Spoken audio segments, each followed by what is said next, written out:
Excellent. So,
welcome everyone that have joined us. Welcome to the cafe. We're waiting for more people to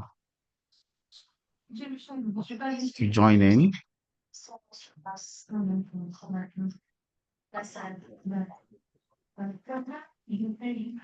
Welcome, Polycarp from UNICEF.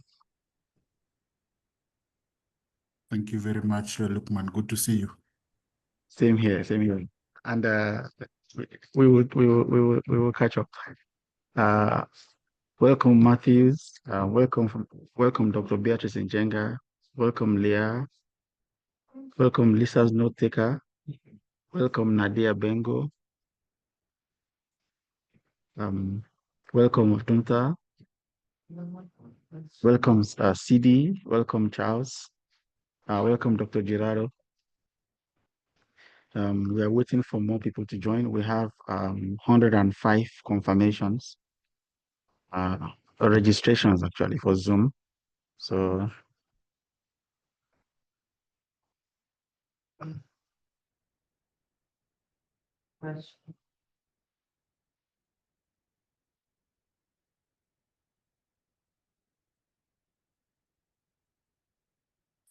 Christian, are you able to see everybody who is joining? Are you able to admit them? Yes, yes. Actually, I'm admitting them here. Excellent. Excellent. Yeah. Good. Good.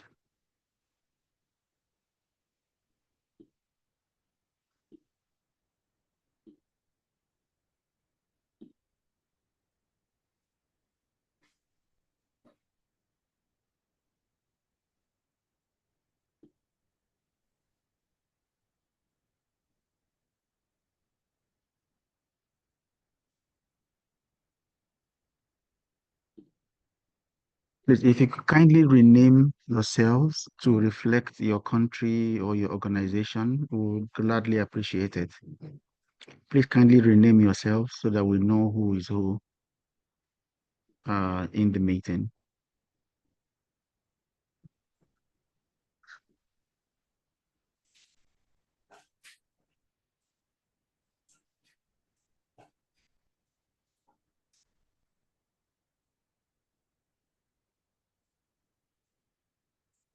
No, I'm not this one. This one. You join. Huh? You join it. Join. Yes. It's not like join now. It's done that.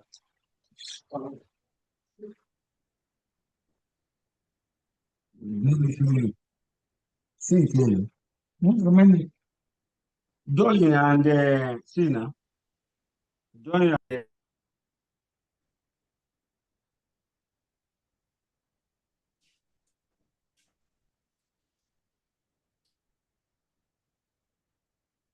Hi, Lisa.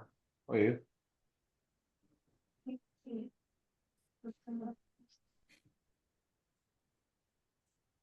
Lisa, Let's can you just hear give me? a few more minutes for more people to join in so that we can start. Everyone is joining in now.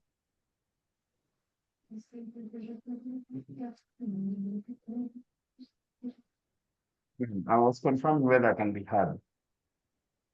Yes, we can hear you. We can hear you, sir. Thank you. Yeah. While we wait, since it's a knowledge cafe, it will be a good time for everyone to grab their cup of coffee or their drink. I have mine here. I have my coffee here. Please, everyone should please grab their. And now we are looking at what has been said here in this panel. And we realize that our presentation. Yeah, it will be a long meeting. And again, we want to align it to the discussion that we have. And I'll give a chance.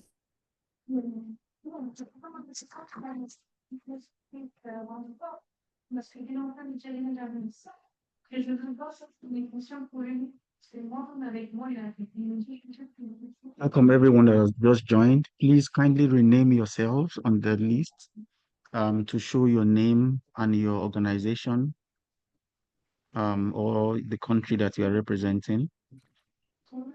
Thank you very much. And while we wait, please grab your cup of coffee or your cup of tea or water. It's a knowledge cafe, please. So we all should have our drink. Matthew Nganjezo, Federal Minister of Education, Nigeria Education Management Information System, Abuja, Nigeria. Thank you. Thank you very much, Mr. Matthews. Could you kindly rename yourself as well so that it shows that you're from the, like on the list, everyone has their organization in front of it. You can just click on your name and rename.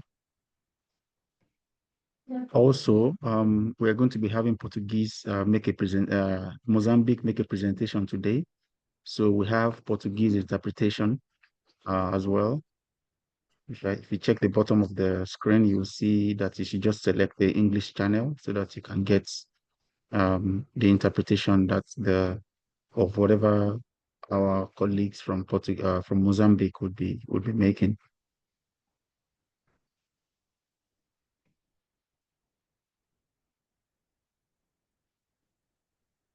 Uh,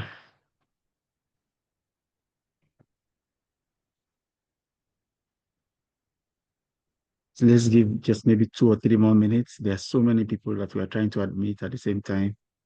So apologies for the delay.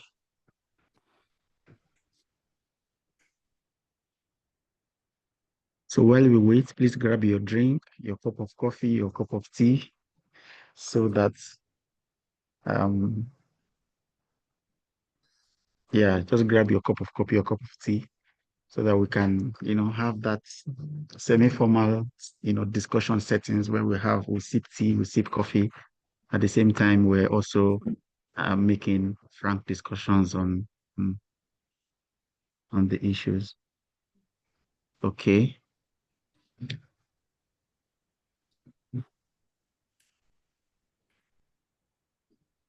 So can we confirm if South Sudan is in already? Is South Sudan in? South Sudan, are you in?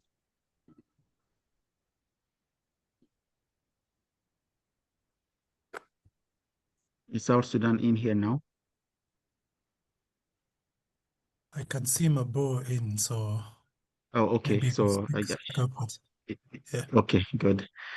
Is Kenya in? Kenya, are you in? Yes. Yes, we are in. Excellent. Excellent. Thank you so much. Mozambique, are you in? Mozambique?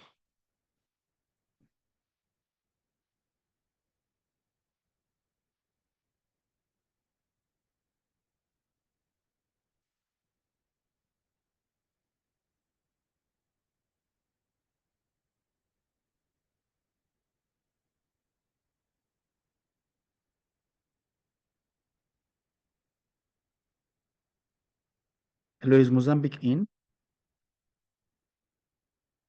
Okay. Gambia, is Gambia in?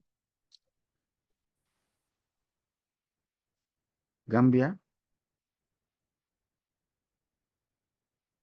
Yes, I'm here, Mr. Jaji. Thank you. Oh, thank you, CD. Thank you. Thank you. Lisa, who is the other country? Nigeria. Nigeria. Nigeria is in. So they've confirmed they are in.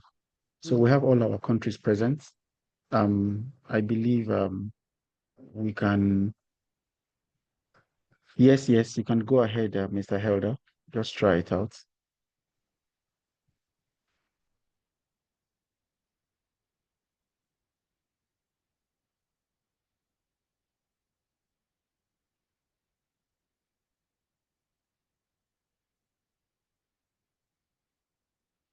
Zizi Afrik, are you here?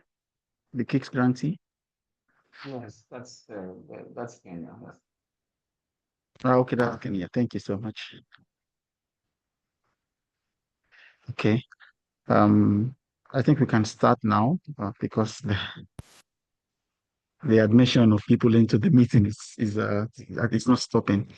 So thank you very much, everyone. Good afternoon from this side being the Kingdom of Morocco. I welcome you all to the second edition of our Knowledge Cafe, where we spotlight the achievements and the challenges that are being faced by the KICS countries around their national education data systems and what we can proffer as solutions and knowledge sharing for them to help either scale the good practices that they are recording or to mitigate some of the challenges that may have been identified in the discussions. Thank you very much for joining us for this. Without further ado, next slide, please, Kristen. Without further ado, I think we would kindly request that at your own convenience, at your leisure, please just introduce yourselves in the group, in the chat box, so that we know where you are from. Just type your name and your organization in the chat box. While that is going on, we can quickly pose for a virtual group photo before we start. So I will kindly request Kristen to stop sharing and everyone can put on their camera. Thank you.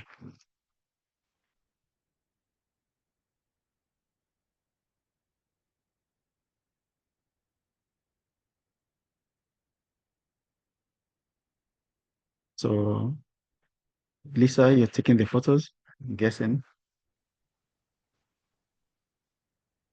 So just let us know when we should smile or when the picture will be taken. Okay, we can all say MS on 3. 1, 2, 3, MS. MS. Perfect. Thank you. I got it. Okay. Thank you so much. Kristen, can you go back to sharing? Good. So now that we've had that group photo session, nicely done, I will kindly now invite the head of the African Union Institute, Pan-African Institute for Education for Development, Dr. Nubatu Radumta, who would give us the welcome remarks to the Knowledge Cafe. Thank you. Over to you, Adumta.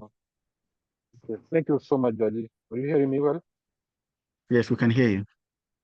Okay, thank you so much, dear respect from Member State colleagues. I would like, first of all, to welcome you on behalf of the new leadership of the African Union Commission. And, thank you for agreeing to be with us for this important meeting. I would like also to recognize the presence of our key partners. We have seen that our brother Patrick is there from AGRC. Thank you for supporting us and recognizing also the presence of our member of the consortium 19, KICS 19, which are UNICEF, and UNESCO IGBA. I think today we are here to listen more from our national expert.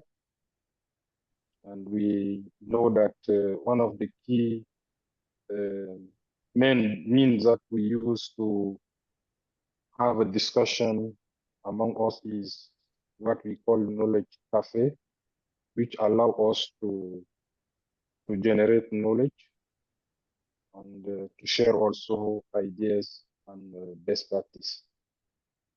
And for this meeting, we decided together to discuss on the issue related to EMIS policies.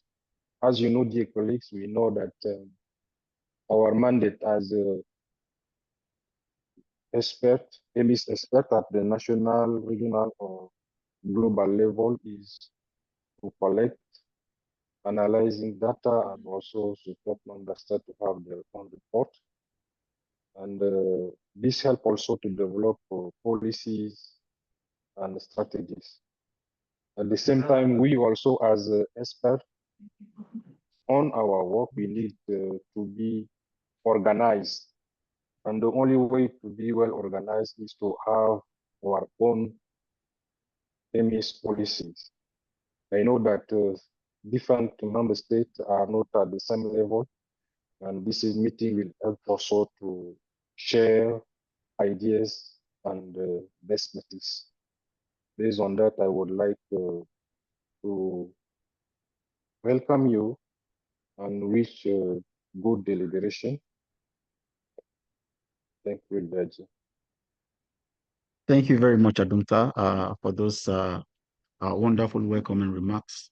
As you've mentioned, I mean, this is a very, very important platform for us to engage with our countries, but more importantly, to also speak to a wider group of stakeholders within the education data systems development ecosystem. We have here today, I mean, the first edition we had was strictly between us and the countries, but this time around, we have decided to invite our researchers, our KICS grantees, as well as the countries themselves to discuss on this very important issue of EMIS policy. So thank you very much, Adumta, and we will continue with the meeting. Next slide, Christian. So I would like to invite now our first presentation for the day, which is our KICS grantee, to share with us their research work that they've done. And I'm glad that a lot of the countries here are present, a lot of other stakeholders and institutions are also present to learn and to hear what our KICS grantees are doing in the area of education data systems. At this juncture, I would like to invite Mr. Charles Gichoki from ZZ Afrique to take the floor for his presentation. Thank you. Thank you. This gives me rights to share.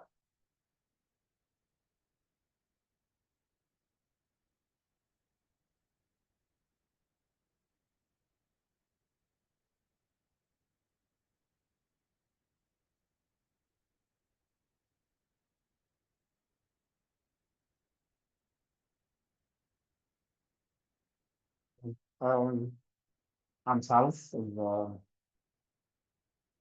as Lukman has introduced me, and we are working on the Unlocking Data Initiative, whose objective is to increase uses and users of data, education data.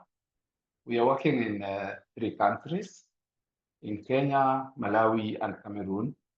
In Kenya, ZZ Afrique Foundation is the one taking the lead. The Center for Education Research under the University of Malawi is the one leading in Malawi. And IBIS Africa is leading in Cameroon. Then we have 2 technical teams, that is EdTech Hub and Education Sub-Saharan Africa. We are at different levels in influencing the EMIS, and we have recognized the various capacities and levels at which the different countries are working. So Malawi is utilizing the Modesa data for cohort tracking, the Modesa cohort tracking and data utilization. It's only working in districts. Kenya, we are working in 5 counties. That means Malawi and Kenya, we are working at the subnational level, while Cameroon is influencing the EMIs from the national level. We are using undesign-based implementation research.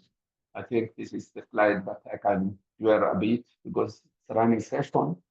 We are using the DBIR approach where we are iteratively implementing learning, and infusing the learnings into the system. In Cycle 1, we are in the second year, half of the second year. In Cycle 1, we are establishing the community of practice, which meant that we are mobilizing the various stakeholders, and which is building the foundation for the system change. In Cycle 2, which starts this year, we are now doing the operationalization and collaborative work, where we want now to show how data can be utilized for decision making. I mean, here we want now to demonstrate the real ways in which data can be used at the national in Cameroon and at the subnational level to influence decision making.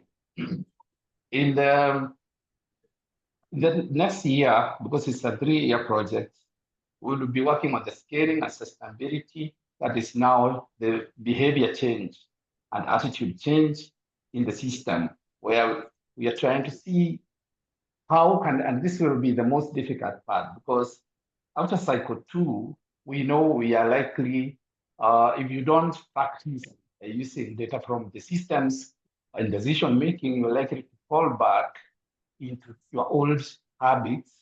And therefore, in the 3rd year, we'll be focusing more on integrating practices. So the most notable issues here are, one of them is we started by data mapping the ecosystem to see what are the gaps in the EMIs, the existing EMIs in the various countries. And then we identified the capacities of different stakeholders, particularly government, to be able to recognize and utilize data, and also what is missing in those in the EMIs, or what is missing in EMIs means what is not collected from the field that ends up in the EMIs. And we are also asking, for example, in Kenya and in Malawi, what do you do with that data that is collected but does not end up in EMIs? In Cameroon, the other question we are also asking is what happens to the other data that is not collected, that is collected by the other stakeholders?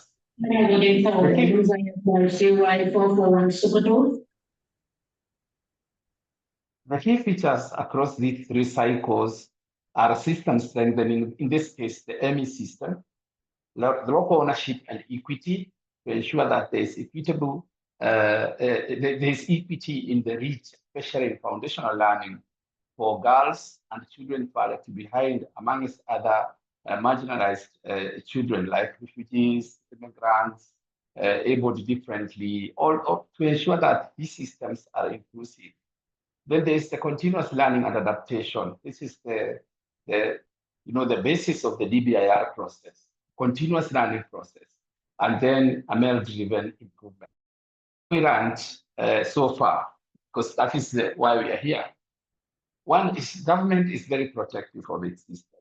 I mean, government can swear to protect its system to the end, because failure to protect it means that it loses the credibility to the public. And therefore, what we are running is, this is a process, a back and forth process, and sometimes that can seem like it's not working. It can shift anytime, and it's very political. That's one of the biggest lessons that we are learning, that you start something, then there are changes in government. Then, for instance, in Kenya, we have revised the EMIs so many times. From 2016 to date, it is already in informative mode, always under renovation. So that means we are working with the subnationals so that we have stable dashboards and data systems that are feeding into the MEs, but that can remain. They can remain using those ones when the national system changes with the political system. Co-creation in government builds trust. Of course, this one came out from the ecosystem mapping, that one of the reasons why, for example, data MES does not work, or why data in the MES is not used for decision making, is because there's lack of trust. For instance, non-state actors are not trusted by government, or does not also trust the data with the government. Therefore, co-creating with this government into the system, for example, allowing other people into the system, like we have done with our own government here, allowing us into the system creates mutual ownership, strengthens collaboration, and further co-creation, and also for sustainability. While MES are populated with many indicators, there are no indicators on foundational learning, which is the basis of the GP project here, which is 4 to 10 years. We've realized that that's a big gap, and therefore, like in Cameroon, Malawi, and Kenya, we are trying to mop up any data that is existing and see how it can find its way into the MES for lack of any other data anyway. So that's one thing we are also learning, that we have to work on the data quality of data existing outside the MES to see how it can be fed into MES. Integrating partners, this means the same thing, that integrating other, for example, assessments done by other actors and putting it into the system improves that system and makes it better for decision making. Because at the end of the day, that is what we are here for.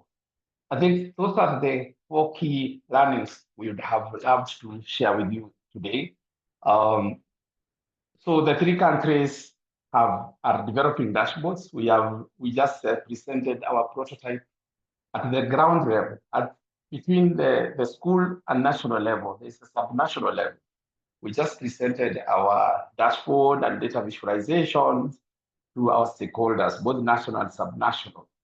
But remember that we are still revising the MES. So we are looking at how will that work while this one is under renovation. So that is where we are, and that's what we are running. And you can find our work under the Unlocking Data Africa. That's where we put our products under the evidence library, and we can share your thoughts, and let's continue collaborating. That's what we had today. Thank you very much, Charles. I mean, this is an amazing presentation around MES and what you are doing to support these 3 countries. I think 2 things came out strongly for me before I open the floor for anyone who has questions or comments for you. The first one you've alluded to is on the missingness of data. And I think there was a whole research done by NORAG on this already, where they asked 3 important questions. If we say data is missing, the question is, what is missing? Who is missing? And for what purpose as well is missing? What is missing means what kinds of indicators are not covered in the existing current indicator frameworks that the countries have. Who is missing is who is not covered, which groups are excluded. This is where issues around inclusivity and gender issues come in, whether any of these groups are excluded in their national data management processes. And then for what purpose is data missing? What are we not using data for, like we should use it for? Are we not using it to plan as we should? Are we not using it to inform policy as we should, and all of that?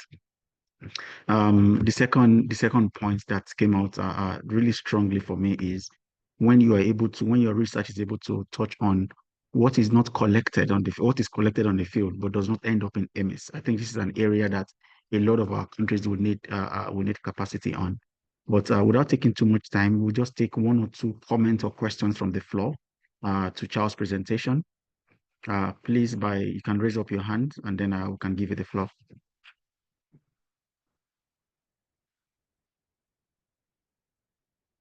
By a show of hands, Polycarp, you have the floor. Thank you very much, Jaji and Charles, for this presentation. And two reflections that I take from your presentation, Charles, is the government protecting themselves or their own systems and the perpetual development that governments are in.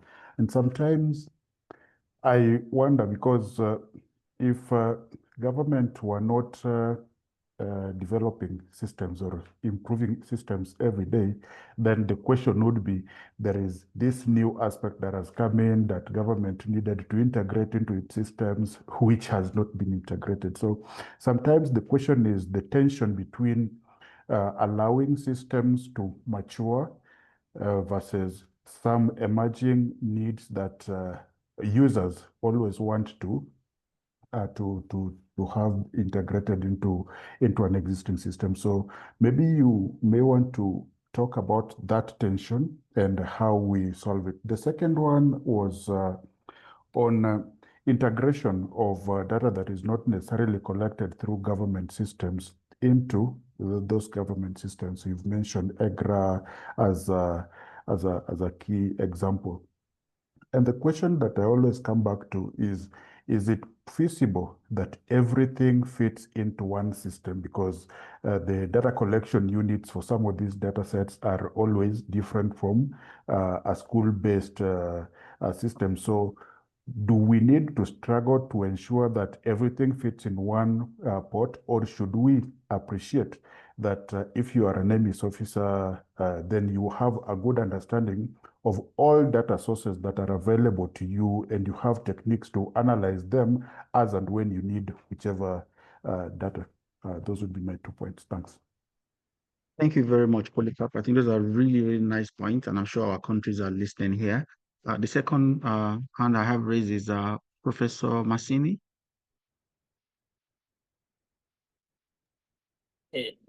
Thank you, Chair. I hope I'm audible, and yes, yeah. My net is fine. I'm Massini Chwara, the Director for Planning from the Ministry of Education in Nairobi, Kenya. I think I need to say that Charles has really done a good presentation. Of course, giving a critique on our EMIS, how it has evolved since 2016. Of course, one thing that is currently happening, I think maybe Charles would have mentioned, is that we are undertaking the new EMIS that we want to upgrade so that we can have all the data from all the institutions covering from the foundational learning to tertiary and of course university level, and where we'll be able to be tracking all the students. And of course, if we are protecting the system, I think the system, our system is quite open to the public. They can log in and be able to get the data they require. Of course, one of the issues that we continue talking about is the limitation of the data analysis and of course the data utilization. I think that is maybe something that Charles mentioned, but of course as we continue in the next few months, we're going to launch one of the greatest system that will encompass the foundation learning, that is the at pre-primary, then primary, then junior schools and senior university and the tertiary colleges, and we'll be having all the students in that. Of course, one of the problems that we have is the interoperability of these systems. We have parallel systems that are across the country, and of course, we want to bring them into one setting where we will be able to have something that if you want to track a learner from the lowest level, you will be able to do it to the greatest. And of course, the outcome levels, like maybe exams and all this, we really also want to bring those systems into one so that we can, as a country, can be able to track. I think there is more that we need to look at in terms of utilization of the data that is in the system. I think that is what I need to add towards what Charles just mentioned. Thank you very much. Thank you very much, Dr. Massini. I mean, this is an excellent point coming from the country itself, and sharing your experience and how you've accepted or reviewed the critique that Charles and his research have given. I think other countries perhaps may want to also maybe request for your presentation later to kind of understand what it is and how best to approach this. Do we still have anyone that has comments or questions for Charles before we move to the next item on the agenda? Any question, comments from our countries? Okay, thank you very much. Charles, I don't know if you want to respond to these 2 points that have been given. Yeah, thank you. Yeah, Polycarp, my friend, yes, I agree with you that government always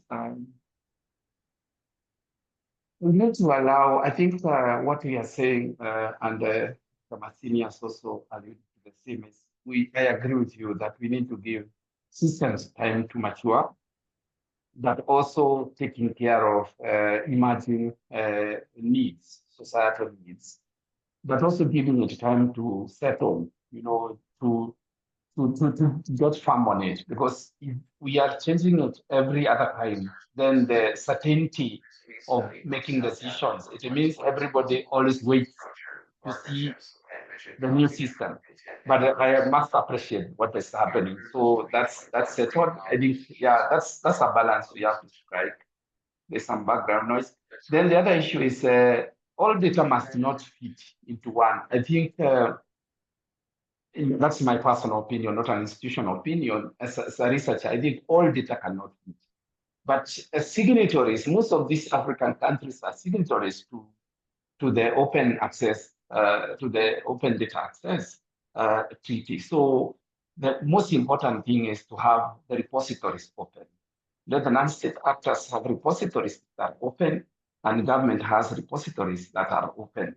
And then what Dr. Masini said, the interoperability of this, so that we are not correcting the same variable, but the definitions are different, meaning they should be comparable. I think those are the only things I could have picked. Just to make my colleague Dr. Masini comfortable, those who are learnings, not critics, they were what we learned at. These changes with the regimes, Africa is continuously on election mode.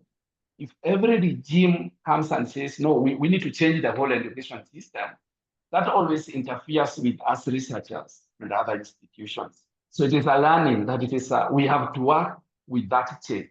That is, but thank you so much, Dr. Masini, for the clarity. Thank you very, very much, Charles. I mean, I have a plethora of comments as well, and not necessarily critic, but more on the policy side of things and national data laws and how it might threaten such kinds of interoperability issues between the platforms managed by the non-state actors and those that are managed by the government. National data laws are usually very sensitive to some of these things. But thank you so much. I think we've done the Q&A. Next slide, please. So I'm supposed to set the scene for the discussions that will come next by our countries.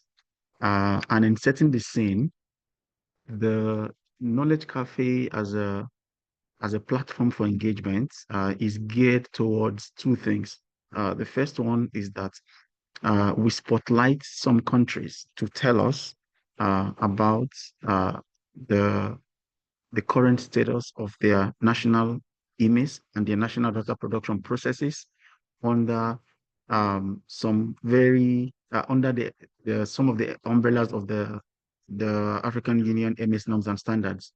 Our first Knowledge Cafe focused on the infrastructure that is needed to power IMEs, because we speak about data in its available form. We speak about data that is already there. We speak about it like it's already there and that member states can analyze it. But some of the instruments and instrumentalities that are needed to ensure data availability, infrastructure is one of them, human resources is one of them, financing is one of them, and there's all these other factors. So our first one focused mainly on issues of infrastructure, which we dealt with, I think, to a conclusive end. We did have, of course, University of Oslo came in to support us in that, to provide certain context for our countries. Now, for this second Knowledge Cafe, our focus is on IMIS policy. IMIS policy and where the countries are at regarding it. Do they have it? Do they not have it? If they have it, is it being implemented? What are the bottlenecks to its implementation? How is it monitored? And all of these questions would be what we intend. We hope that our countries will share with us. The second reason why we have it also is to create a connect between our countries and researchers who are doing work around IMIS, like Charles just showed us what he's working on, so that our countries can learn from this and also update their own national processes with new and updated knowledge and what is more modern for them to strengthen their national IMIS systems. My final point on the scene setting is that we are aware that our goal at the end of the day, with everything that we're doing around education development, is to improve learning outcomes. Whether we have data this, human resource this, finance that, policy this, is to ensure that learning outcome is improved, is to ensure that students are learning, is to ensure that knowledge is being transferred, is to ensure that transition is tracked from early childhood up until upper secondary, up until university level. So these are the reasons why we are doing what we're doing. And for us to achieve this, different actors within the education space have different roles to play.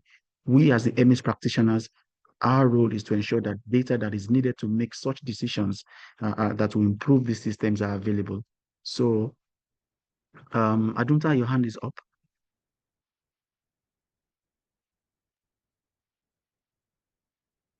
Adumta?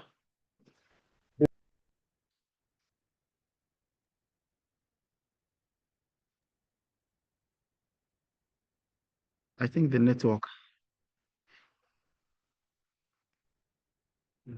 I can't hear. Okay, you are muted, Adumta, now. Okay, now you're okay. Now you are muted now. Is it Okay, now okay? you're okay. Yeah, it's okay now. Go ahead. No, yeah, this, I think one of the key objectives of this knowledge cafe is also to share not only ideas but best practice. So I would like you to maybe stress a bit on what we have done in Lesotho and how South Africa is clear that South Africa is not a member of PICS 19. That is very important to highlight this part of our journey between PICS, the mission that we have in Lesotho. Please. Thank you very much, Adumta, for the reminder. I think, like Adumta mentioned, one of the importance of our engagement with our countries as well is also to share best practices and to share knowledge as much as possible. We do have other platforms of engagement with countries. Knowledge Cafe is one of them. We have the peer reviews where we go to the countries and conduct actual peer reviews of their systems using the African Union IMIS norms and standards. It takes about 5 to 6 days of exercise. We also have the Knowledge Cafe, where the national dialogues, where we organize a dialogue at the country level between the Ministry of Education officials and local education groups. And we, discuss on what matters to the country and, what the issues they are facing and all that. At the end of the day, we help them develop a costed national action plan that can be funded or that can be supported by other partners. Now, the success story that Adumta is alluding to was in Lesotho, where we had a non-KICS country join us on their own terms. They just wanted to be part of it. And because the issue of IMIS policy was a very strong discussion point, they offered their own national policy document to a KICS country to take and domesticate as they want. They had spent about almost $100,000 to develop the document, according to the report that they gave us. And they gave it to Malawi, and Malawi was, quite grateful and all that. So we share these things. We encourage countries to share, those who want to share platforms, those who want to share policies, those who even want to build capacities or share expertise are also welcome in this area. So this Knowledge Cafe basically is for us, is also spotlighting these countries and hearing what they are doing and hearing how best we can support them, and also hearing, of course, how much we can learn from them as well. So now that the scene has been set, I must mention that we have Mozambique on the call. They will be making their presentation in Portuguese. Our interpreter is also connected. Unfortunately, I've been informed that his computer is giving a bit of issue, but he will still try to provide the interpretation as our colleagues from Mozambique are presenting. So I think at this point I will hand over to Lisa Njenga to manage the next session on the countries. Thank you very much.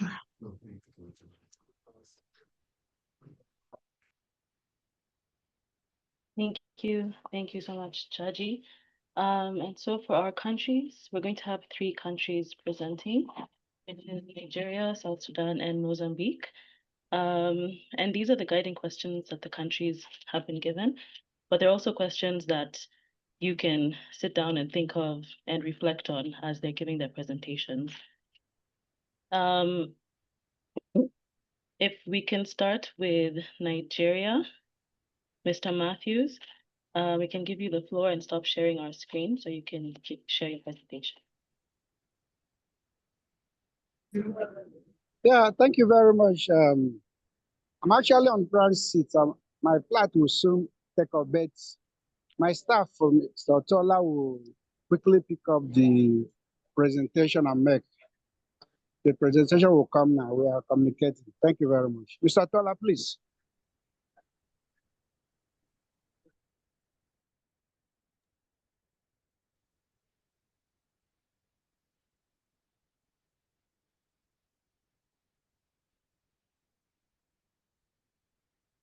Hello, good afternoon, all. Good afternoon. Hello, good afternoon, all. Good afternoon. Good afternoon, all. Okay, my name is Otola Abdugafar. I'm presenting from Nigeria. Can you see my presentation? Yes, we can. Hello? You can see it, eh? We can see it. Go ahead. It's okay. Now, good afternoon, all once again. I want to start my presentation by saying a little about education data system. Now, what is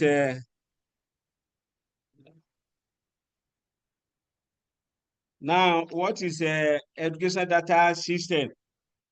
Now, education data system refers to technological and organizational framework used for collecting, process, manage, analyze, store, and dissemination data related to education.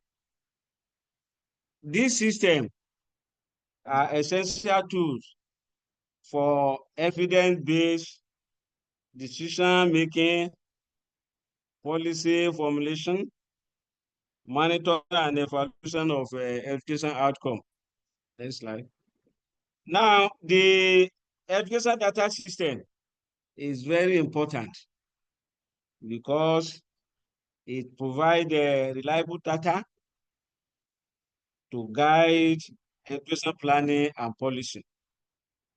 It's also important because it tracks progress toward the educational goal. It's also help.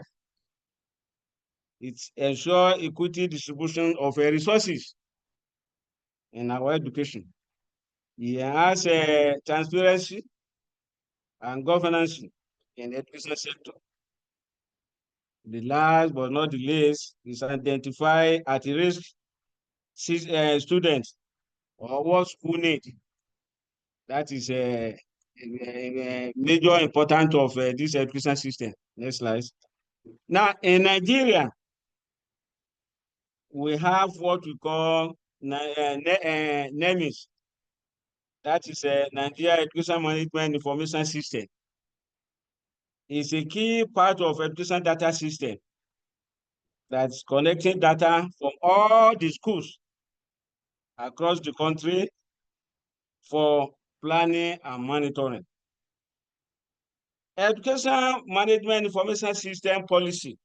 Nigeria have education system policy, which generally provide a strategy, roadmap for how a country will collect, manage, and use education data to improve planning, monitoring, and decision making. This policy promotes the strengthening of education data system by addressing the key foundation needed to make data system reliable, comprehensive, and sustainable. So what we are saying is that EMIS policy in Nigeria ensure timely, reliable, aggregated data for all education levels. It also enables the uniform tools. That's establish a uniform data connection tool. That's indicator and definition across states and schools. It also promotes a bottom-up data collection. That is the data collection we start from the school. We are collecting the data from the school up to national level. And it's also promote training EMIS staff at all levels on data tools, management, and analysis. Now, we have EMIS gap. Yes, I'm coming. Now, EMIS policy implementation.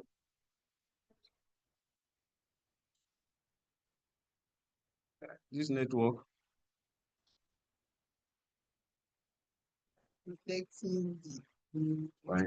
Fine. Can hear you. Fine. Tell them to do that. Now,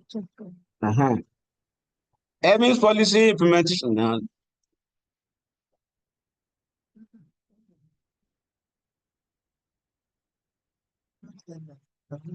Now, EMIS policy implementation in regard to annual school census, because in Nigeria, we collect our data through annual school census.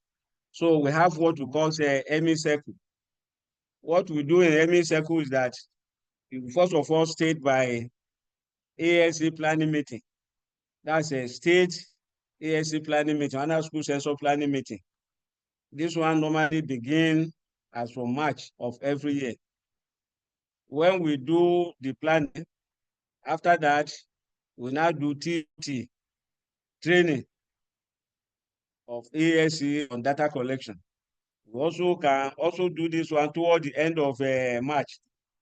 After the training, we step down the training to all the head teacher in the school, because the head teacher in the school, they are the one to collect the data. We are using the teachers of schools in Nigeria to collect the data. After collecting the data, the exercise will now start. When we train down the training to the head teacher, the data collection exercise will start. It's normally start beginning around April. So when we collect after data collection, we do data cleaning. We normally do this one by around May of every year. When we do the data cleaning, from there we do table generation, and the indicator will start around June. When we do this by June, around July, we do the report writing. That's we put down all what we have gathered together. So printing of education digest of education normally come up around July. So when we now produce the digest of education, we normally do the launching around August of every year. Now, during all this process, we have a little gap. There's a gap in EMIS policy implementation, because by doing all this process, at least we have one or two gap there. The gap, we can categorize the gap as follows. Let's start with instructional capacity. That's institutional capacity. Most of we have a trained EMIS officer. We normally have this problem in the state, because most of the EMIS officers that we train in the state, they normally put them out, and it's only a few of them that we normally have. So changing EMIS officer every time. So it's one of a gap that we have. Also, we also have infrastructure and technology. There's a poor ICT infrastructure. Most of our EMIS officers, they don't have the infrastructure to work with, like computer, and some are even using their personal personal ICT, which is not supposed to be like that. Now, again, we still have a gap of data quality and standards. That's an inconsistent definition and poor qualification practices in some states. Also, we have problem of funding. This problem of funding, the funding is not released as at when due. I said we have EMIS cycle. So when the fund is not releasing as at when due, it's also our problem, because it will affect that our cycle. Now that cycle. Now, feedback to school and community lack access to data they give. We don't have that capacity of feed the school back. The data collected from them is also one of our gap in Nigeria. Now, monitoring and monitoring and review. No regular MIE framework for assessing EMIS policy implementation in Nigeria. The monitoring, monitoring and the evaluation is not regular because of fund. Fund is just a major problem that we have here, because the fund is not releasing as at when due. Now, having talked on all these gaps we have, I want to go on by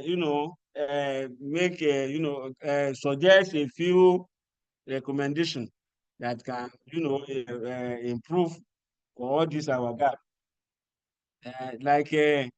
We need to recruit and train more staff in schools, local government and state. I said most of our data is from schools. The schools, we need to train them on EMIS, how to collect the data in school.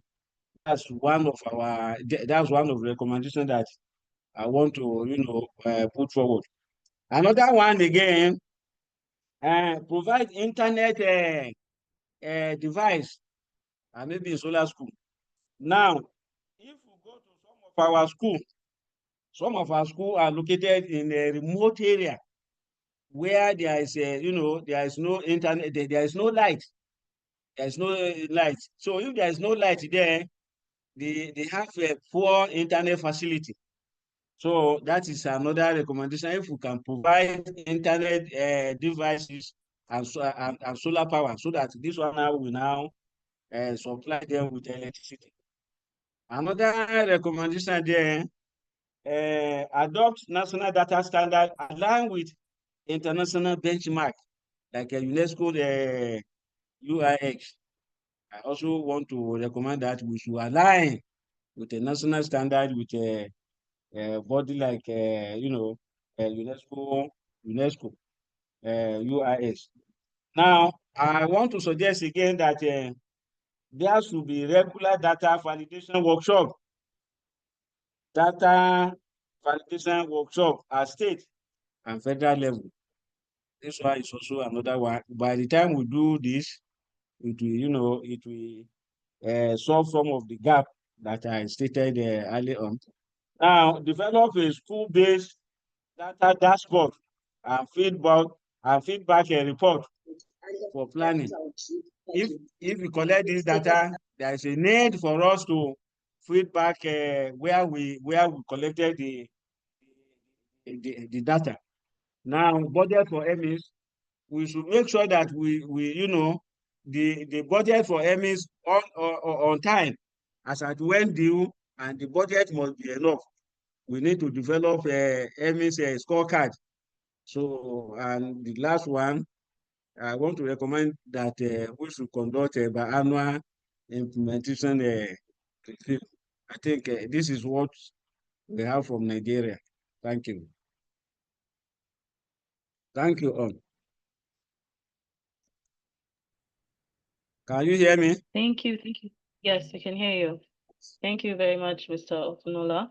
Thank you for starting us off strong and sharing your NEMIS system policy. You to give us a step-by-step process on the data collection, the bottom-up data collection from the schools to the national level, and the training on data management and analysis to your launch. You also mentioned some gaps, including institutional capacity, poor ICT infrastructure, the gap of data quality, but also you gave us some very strong recommendations. So thank you very much. We'll have an opportunity to ask questions and have comments from the floor. But for now, I think we'll go straight into the presentation from Mozambique. Mr. Ricardo, if you're ready, you can. Mr. Ricardo, are you here?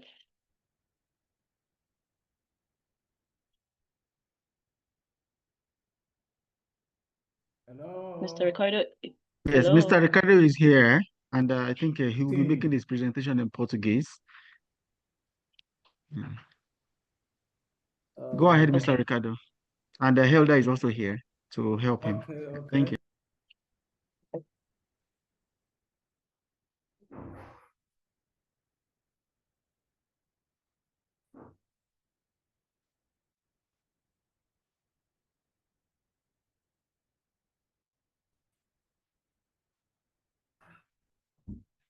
Eu consigo ver aí. Isso aqui é português, não é?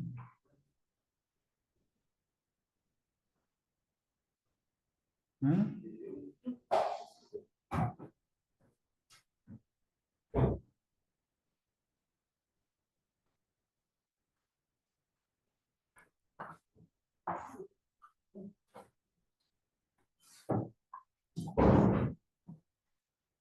Boa tarde.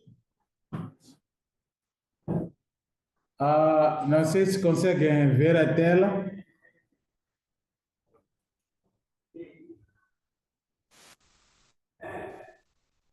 Hilda, are you there? Conseguem yes. ver a minha tela? Yes, we can see your screen. Sim, conseguimos ver a tela. Da apresentação. Não a foto do colega Helder. Sim, a apresentação. Conseguimos ver a apresentação. Perfeito.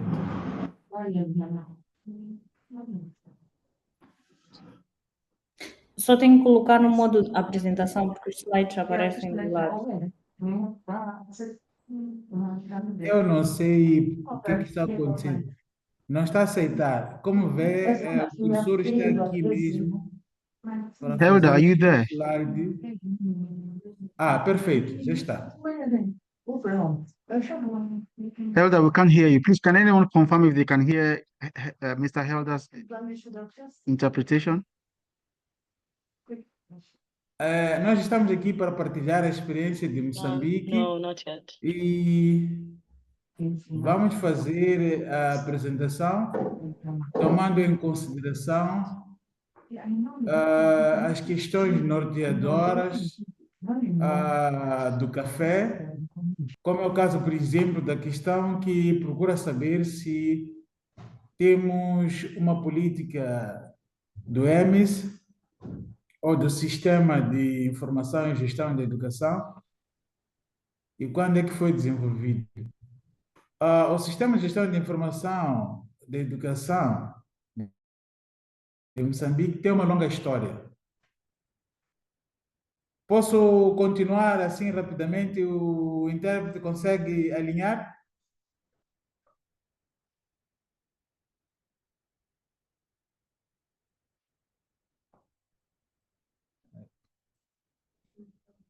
Yeah. Mas a outra tinha dito assim. Hello, I think Helda, please hold on with your presentation, please. Helda, can you say something, Helda? We can't hear you at all. I can see you are highlighted, but we cannot hear you. We cannot hear you at all.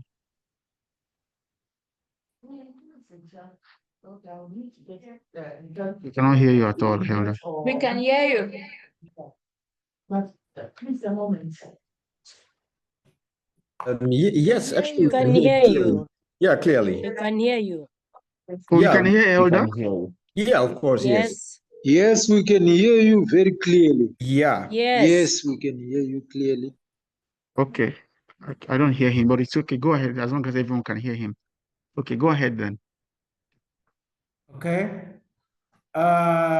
O nosso sistema foi concebido em 1976, um ano logo depois da independência, e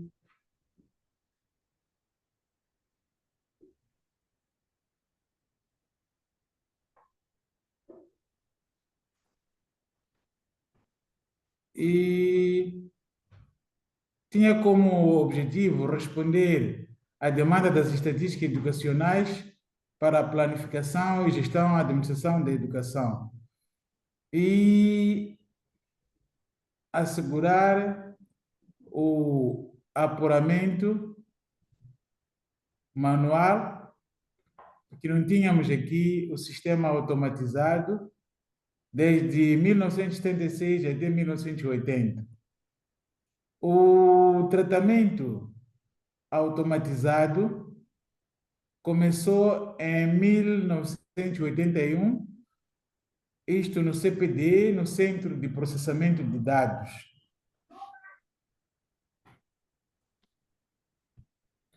E procura-se saber aqui também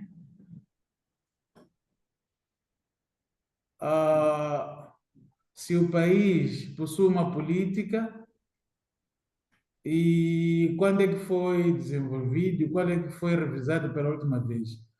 Para a nossa realidade, os nossos censos são dois.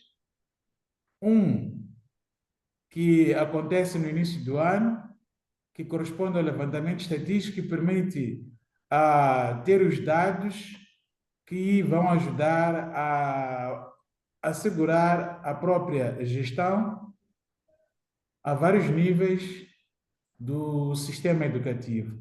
E, no final do ano, encontramos aquele que é realizado para apurar aquilo que foi o desempenho escolar em cada unidade estatística.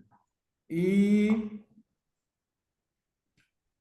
esses instrumentos são concebidos para assegurar a planificação, a gestão, a administração em todos os níveis do desenvolvimento do Sistema Estatístico Nacional.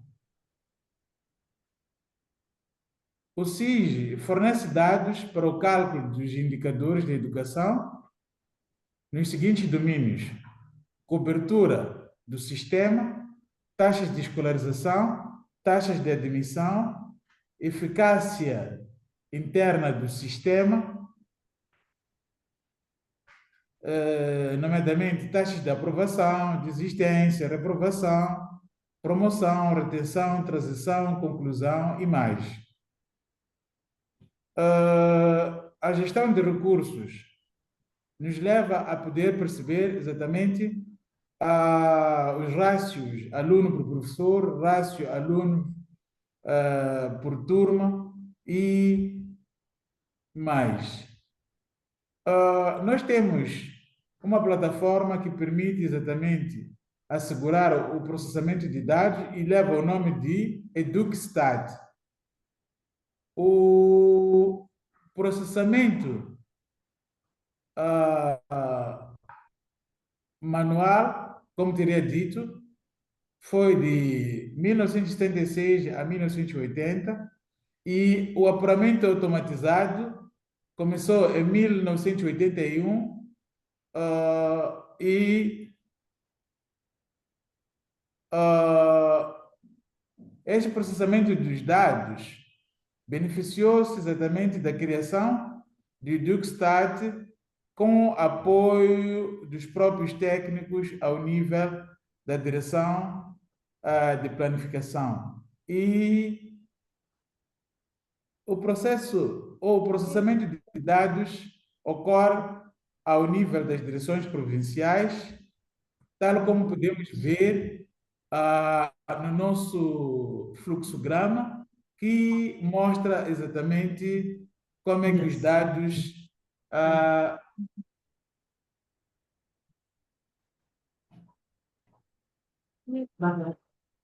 já nos foi partilhar?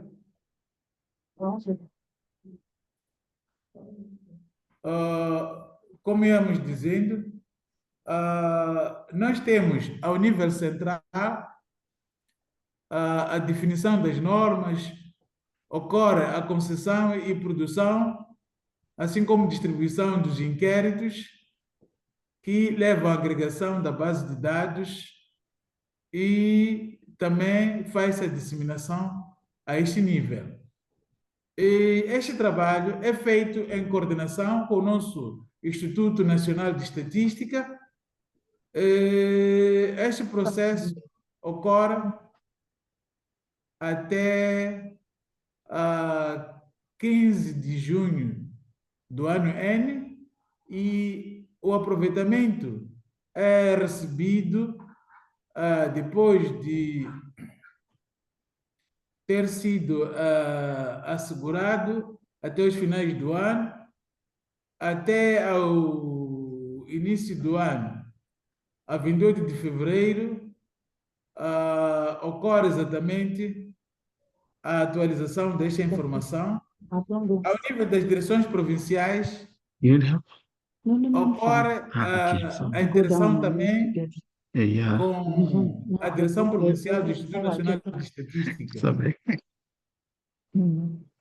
E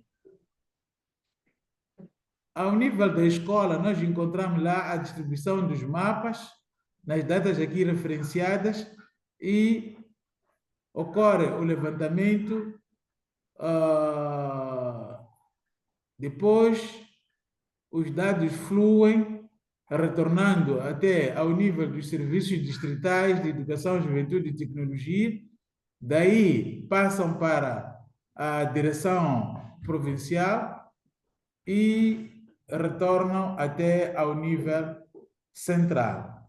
E seguem o mesmo caminho para dar uma retroalimentação no sentido de permitir que os que fornecem os dados tenham também a possibilidade de beneficiarem dos próprios dados para permitir a gestão do sistema a seu nível. Neste momento, nós temos que os nossos instrumentos foram atualizados a partir de 2022 para responder às exigências da lei do novo sistema da educação e acomodar as necessidades emergentes do contexto das agendas nacionais, regionais e globais. E o processo de digitalização está sendo um desafio que deve assegurar também a própria descentralização, na medida em que, em vez de o processo acontecer ao nível das direções provinciais, estamos a nos preparar também para que aconteça ao nível dos distritos. O uso dos questionários físicos acarreta consigo o manuseio de grande volume de papel até as escolas. Depois, falta de documentação e não temos aqui um documento que permite a descrição dos processos de forma pormenorizada. E também não coletamos os dados individuais dos alunos, uma vez que o nível de desagregação é por classe, disciplina e sexo. Ainda, como desafios de implementação das políticas, temos que o uso dos queries que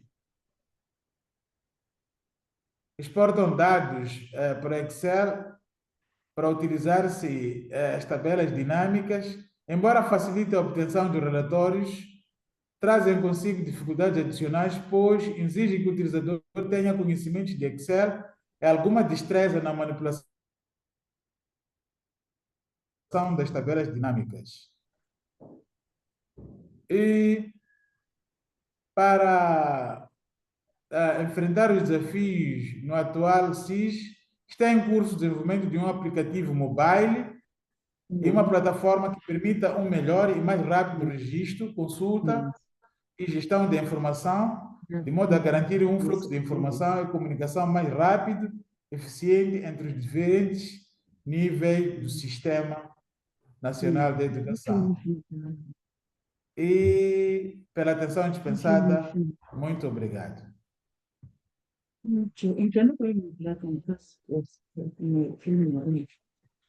Obrigado, Mr. Ricardo.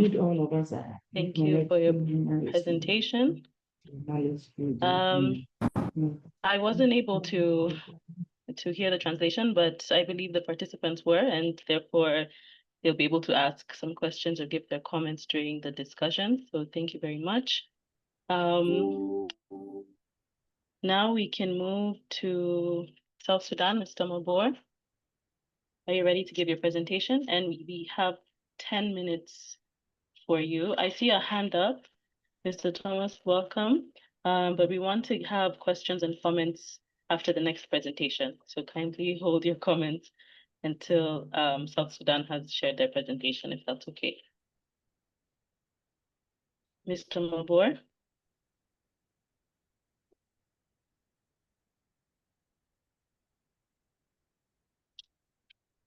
Do we have South Sudan on the call?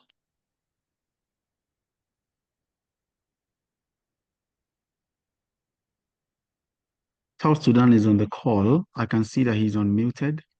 But I don't. Hello, Mr. Mabur, are you there?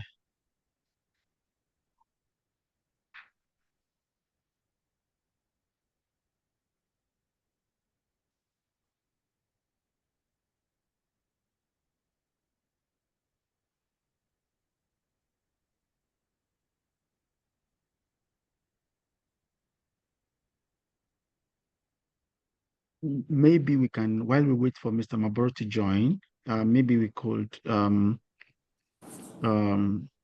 Mr. Mabur, are you there?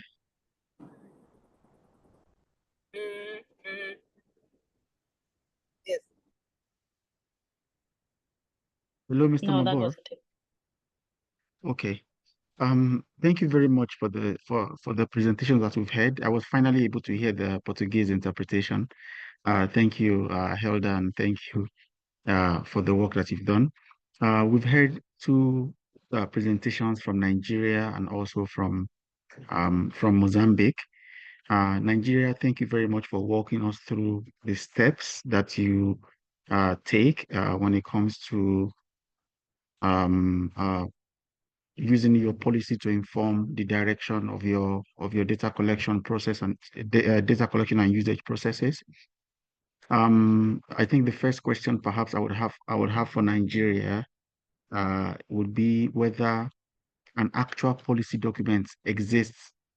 Maybe I missed that part of the presentation, whether there's an actual EMIS policy document or you rely on existing documents like the Statistical Act and and other provisions. The second point, of course, will be that we've heard most of the challenges, and unfortunately, we had thought that we will have a national dialogue in Nigeria this year, but in our discussion with your team, it's been moved to the first quarter of next year, which will be coinciding with the national conference on EMIS in Nigeria. So thank you for that. My other point or question would be to Nigeria would be that what relationship that you have with the National Bureau of Statistics, whether there is a backfeeding or a front feeding of data between the two institutions, between the ministry and the Bureau of Statistics. For Mozambique, thank you very much for the presentation. I'm guessing Helder will interpret for our colleague. I know your presentation was focused more on the tools that would power your EMIS system, of course, which is around using mobile applications to ensure that data collection is streamlined and it's efficient. Can you also tell us more? Does an app already exist, or it's a thought that you are having to develop that such platforms? And also in that light, what national platforms do you use? Do you use OpenMS? Do you use DHIS2? And what are your plans around infrastructure as well? Thank you.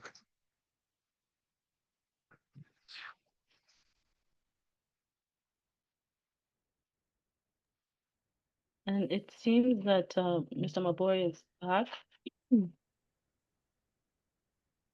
Okay.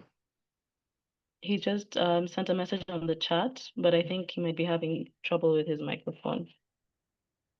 Oh, I see.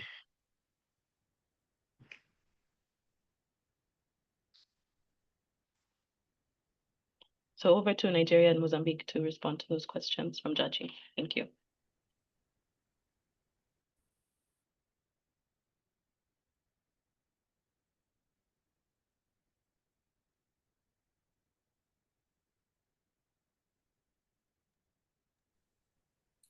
Hello.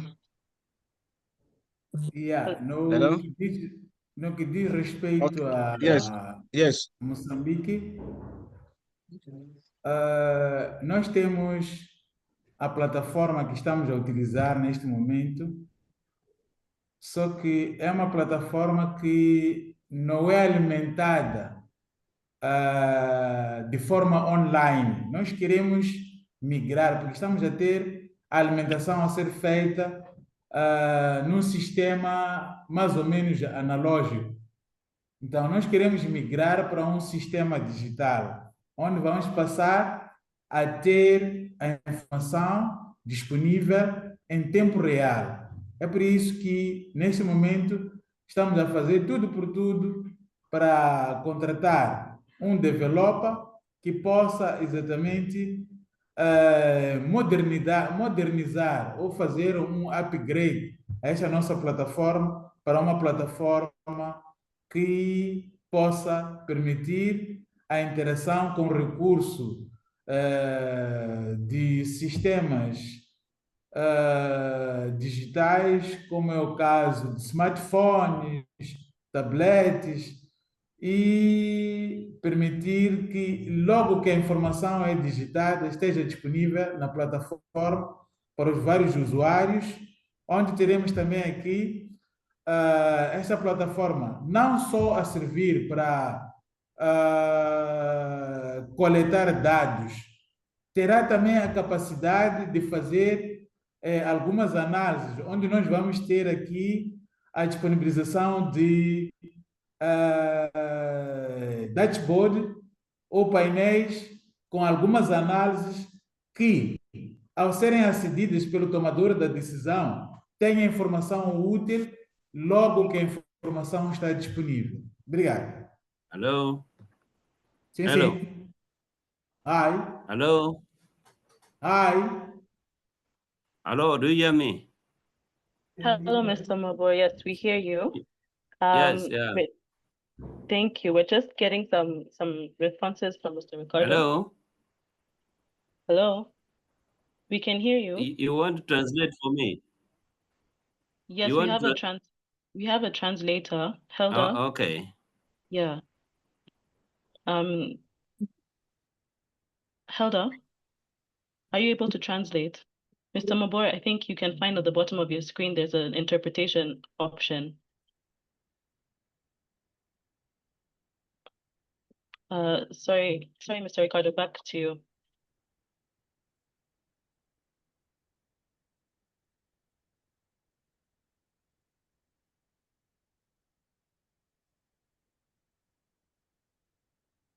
Please go ahead. We can hear you.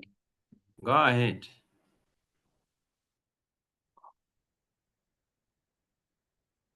Okay, Mr. I think Ricardo? that I think Mr. Ricardo may be done. If Helda, let me see. Helda, are Yes, you go there? ahead. We are here. Go ahead. Okay. Okay. Go ahead.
Okay, thank you very much. I think for Nigeria. Hello? Yeah, for Nigeria. Can you hear me? Yes, we can. Yeah, good. For Nigeria, our national EMIS policy was developed and approved by National Council of Education in 2009.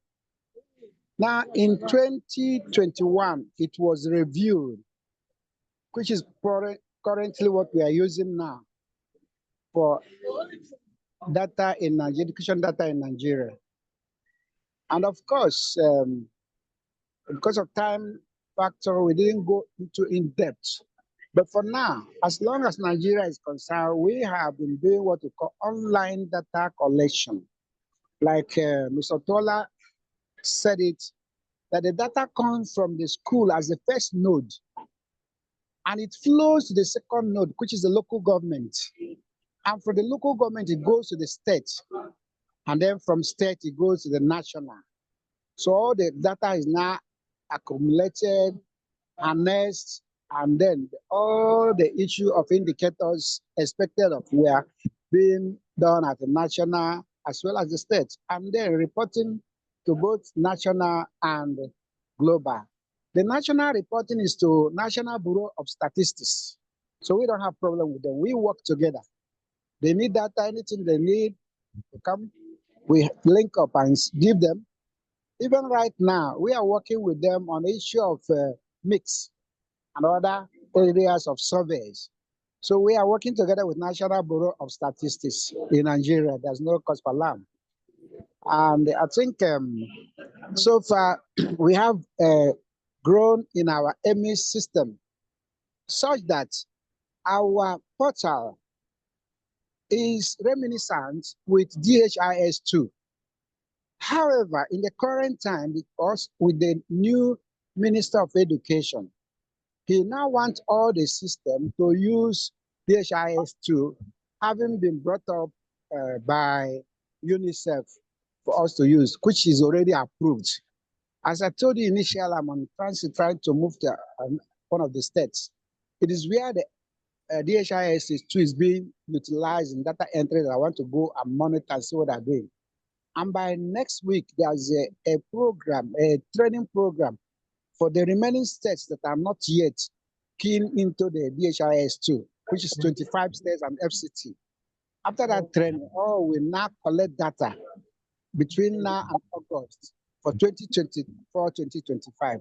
Then after that, there will be another training which will now involve the unique identifier of the children or the learners, which Honorable Minister wants us to put.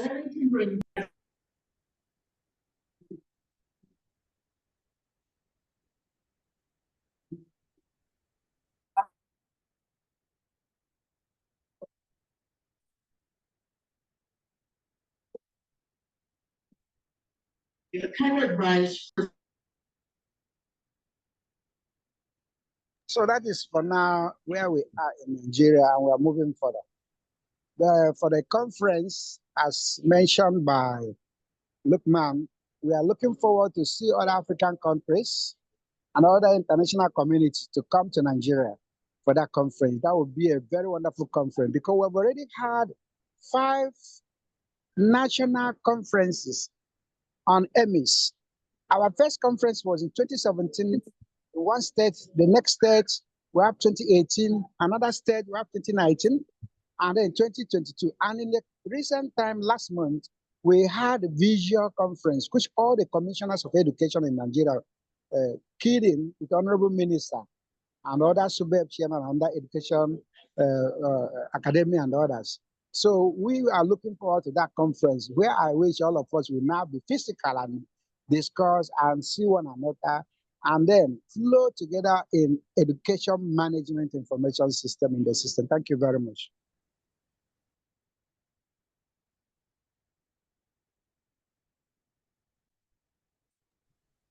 Thank you very much, Mr. Matthews. I see we have a hand up. Mr. Dunta, over to you.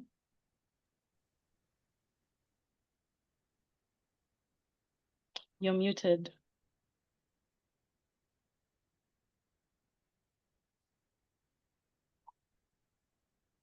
Okay. I also saw there's a question in the chat box from Angela, who says, "Dear Mozambique, I thought that they were Hello, considering DHIS2 Lisa? to assist mine." Yes. Are you Yes, hearing we me? can hear you now. Okay, Yes, thank you sir, so we can. much.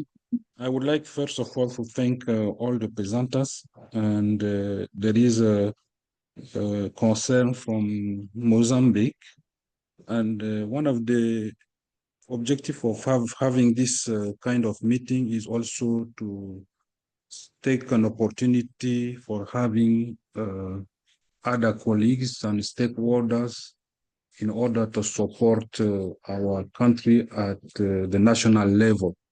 I remember that I have a discussion with DHIS2 team in Mozambique, and there is a possibility so that they can come in and support the Ministry of Education. So I'm happy to have our colleague Sophia here from University of Oslo. So maybe we can ask her how best we can support together Mozambique team in terms of digitalization. Thank you.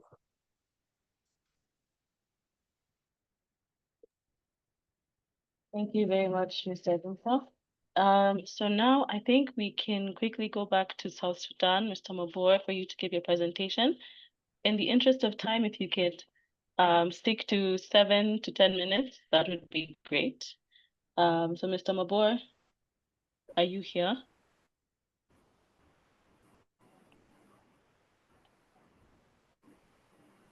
Yeah. Hello. Do you hear me? Yes, we can hear you. Hello.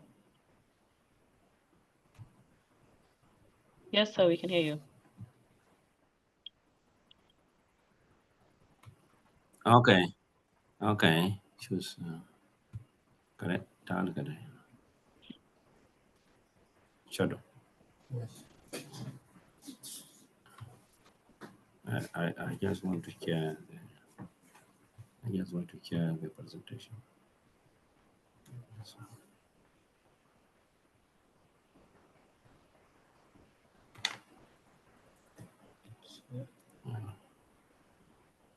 Yeah.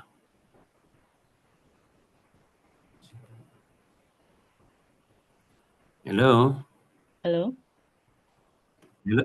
Can you see my screen? Yes, we can. Okay. Thank you so much, Lisa, and good evening to you all. I don't know what is the time, but in South Sudan it's evening. I will stick, of course, to the question that were presented, those were guided by the presentation. I mean, yes, and I will be so quicker than the time allocated because we don't. Hello. So we're Hello, we can saying hear you. the first question, of course, in South Sudan, we are saying we don't have image policy frameworks, and we are still on the process. So we have to skip that. The second question, of course, is that we, though we don't have the policy, we have some frameworks and guidelines that we use to collect the data. And those are the framework. We have what we call general education action. That actually is a legal framework that we are using to plan and manage the data. It is that framework that mandates the Ministry of General Education and Instruction to oversee the data collection, monitor, and evaluate. It also helps us, it's a very important document that we use to maintain records and use data for education decision making. Sorry. Another framework that we use is General Education Strategic Plan. Is one of the framework that we use to guide data collection, guide the strategic direction for the education sector planning. It contains objectives and indicators require regular data collection.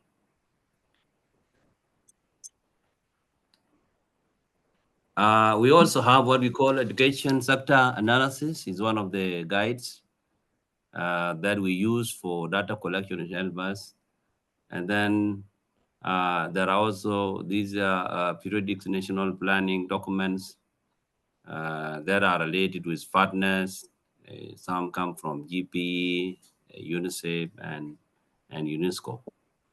The other guide is annual education guideline. Of course, though there are no, there's no MS policy, we use the annual education census guideline. And within that guidelines, though there's no, the policy, they work as the de facto system for national education data collection. And it is what we use, of course, to develop annual education tools, which we use to support, with support from UNESCO, IGBA, UNICEF, and other partners, which form the framework for MS activities. We also use national development strategy.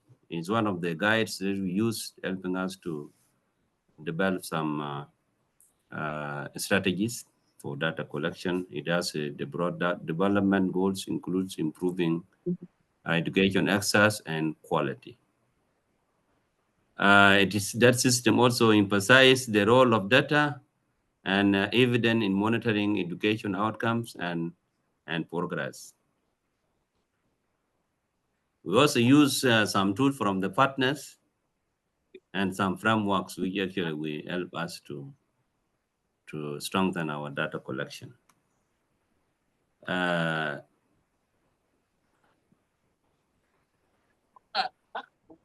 Hello? Yes, we can still hear you. Yeah. Due to limited national ICT infrastructure, these are some challenges, of course. I don't know why they are here. Maybe were somehow disorganized. We got some challenges, which is number 3 of the guidelines for this presentation. Yes, we have some frameworks such as the annual education census that have enabled the ministry to coordinate data collection efforts more effectively at national and subnational levels.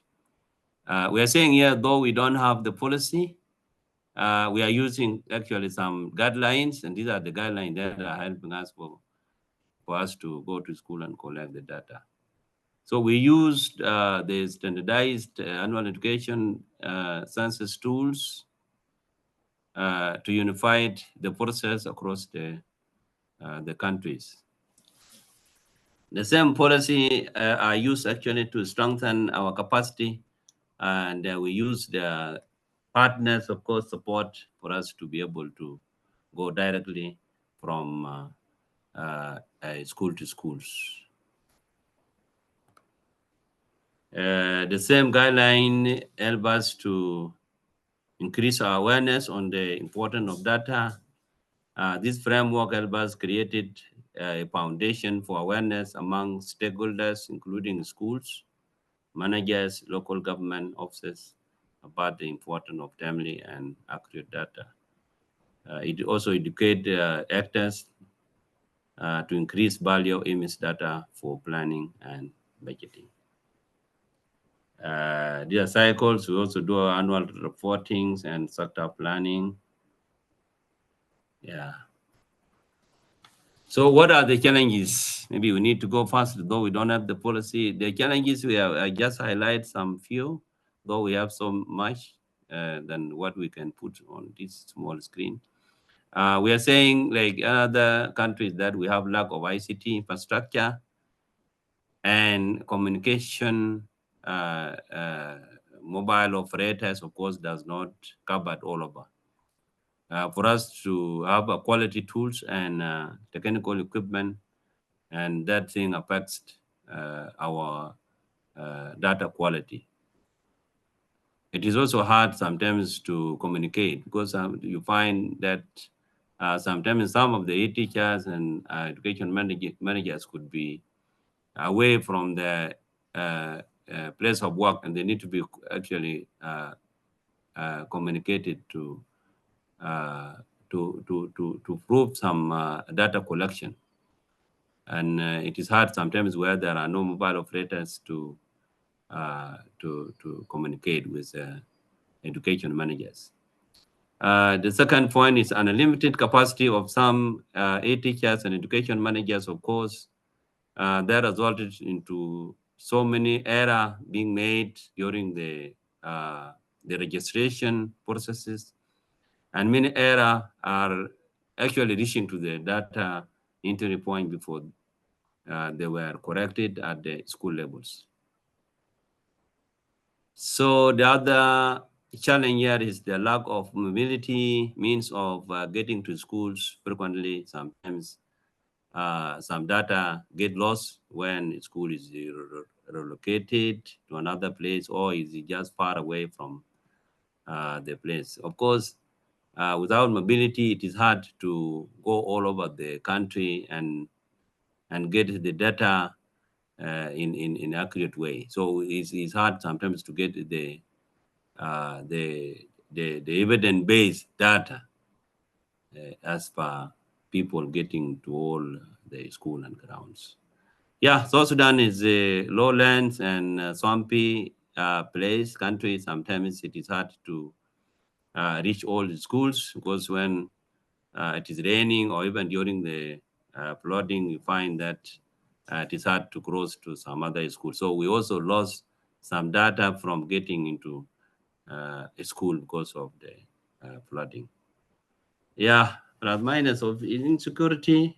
South Sudan, as in the news, always is having some issues here and there, and it's hard that interrupts the data collection processes due to insecurity in the country, and that affects the quality of the data that we collected.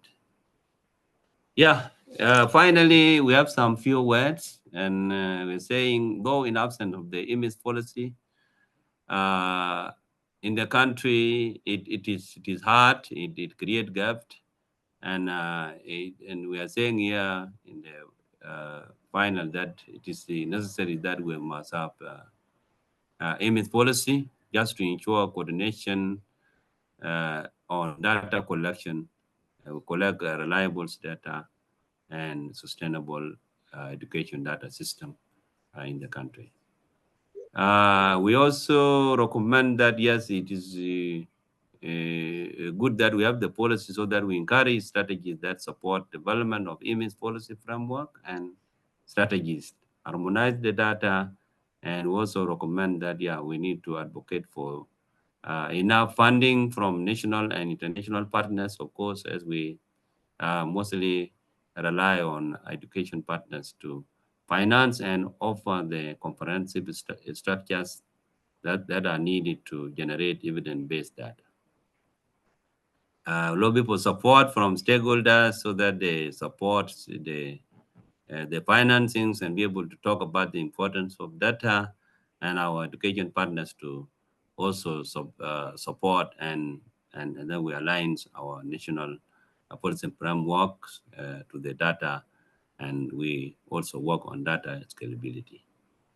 Then finally, we also recommend training human resource on data collection and data management. Is the major part that most of our data is not accurate simply because the people who actually manage schools, sometimes they are not accurate, they don't know the meaning of data, they give wrong data, and we end up collecting the wrong data simply because we are collecting it from untrained human resource.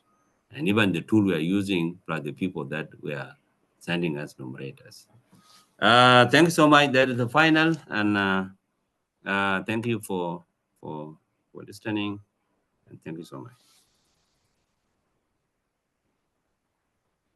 Thank you. Thank you very much, Mr. Mabor. That was short and sweet.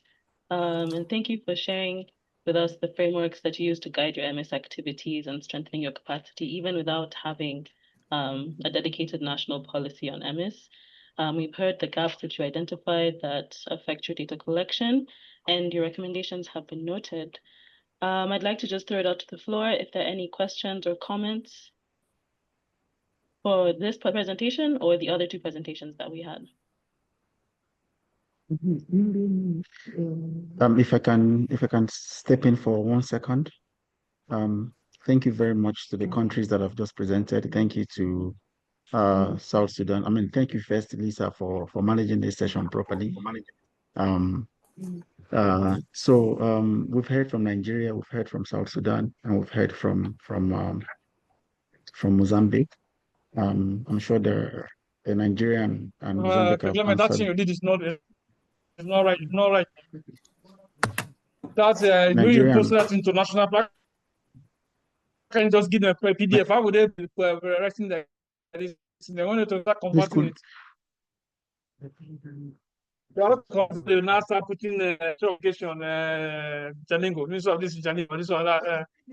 It's going to be PDF because you didn't put the state commission. It says honorary commissioner. That's all. Mr. Ndubusi, please, could you mute yourself, please? Thank you. Okay. Thank you very much. And thank you for the presentations. I know I can see UNICEF's hand is up. But before that, South Sudan, I think the gaps that you've spoken about are very well noted. I mean, we've learned a lot from you today around what actually happens on the ground when it comes to education data management.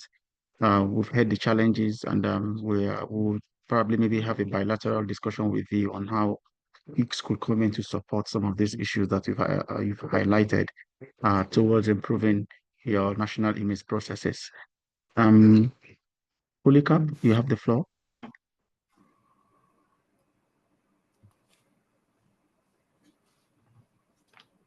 Thanks again, colleagues who have made their presentation from Nigeria, from South Sudan, and also from Mozambique.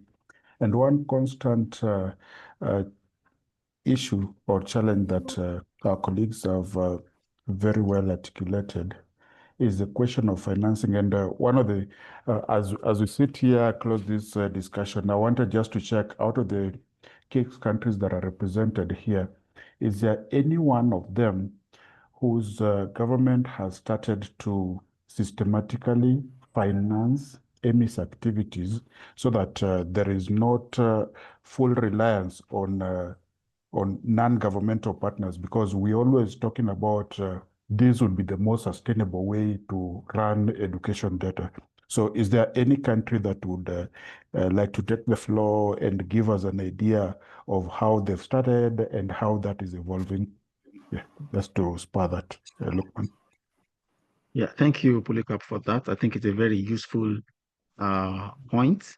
While we are waiting for the countries to take the floor, I would like to share that actually our next Knowledge Cafe is targeted towards financing of EMIS systems. If you can see my screen here, you can see here, this is the one we had our first cafe. This is the second one we're having. And the third one actually is to focus on financing EMIS to discuss in depth on that particular issue. We intend to have UNICEF because they worked with the African Union on doing the reports on education financing, and also maybe perhaps one of the key grantees as well will join in that meeting. So any country wants to take the floor? Hello, yeah. Thank you so much. Of course, Polycarp is not the strength for the case of South Sudan, of course. Hello? Somebody speaking? We can hear you. Yes, Hello. we can hear you. Hello, do you hear me? Yeah. Yes, we can hear you. Yeah. I'm just trying to respond to. I'm just trying to respond. Somebody is speaking. I'm just trying to respond to Polycarp. Is a very nice question, of course. And I'm saying for the case of South Sudan, it's not a strange here. Is being one of the big figure in developing our education sector. Of course, in South Sudan, we have our budget. We have our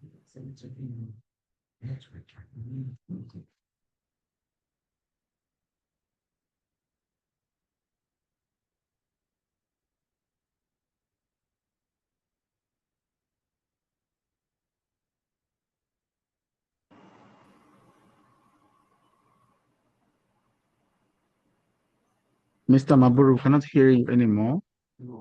While we wait for that, the network, okay. the network is cutting. Do you hear me now? Yes, we can hear you. The network is Maybe you cutting, could and I'm round up saying, quickly. yes, we have the budget, but our difficulty is that we are not getting cash from our government finance, and that is a challenge we have around the financing aims. But of course, we have the budget, and we could not get Okay. cash. Thank you very much. Liberia, Honorable Minister Thomas Parker, you had your hand up earlier on. Honorable Minister.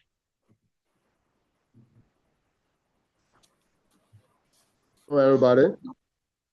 Yes, go ahead, Honorable Minister. You have the floor, sir. Good afternoon from Liberia, and whatsoever you are, we bring you greetings. And we thought to just share from the last presentation where the brother reported that they don't have image policy. We share the same problem, and like some of you on the call are aware of. And I was impressed from the presentation. We share some common challenges likewise. So I just thought to share that he's not alone. Liberia have the same problem. We've been operating our image activities based on mandate from the government. So that's how we are driving toward developing a policy now with the support of the team on the call. I just thought to share that. Thank you.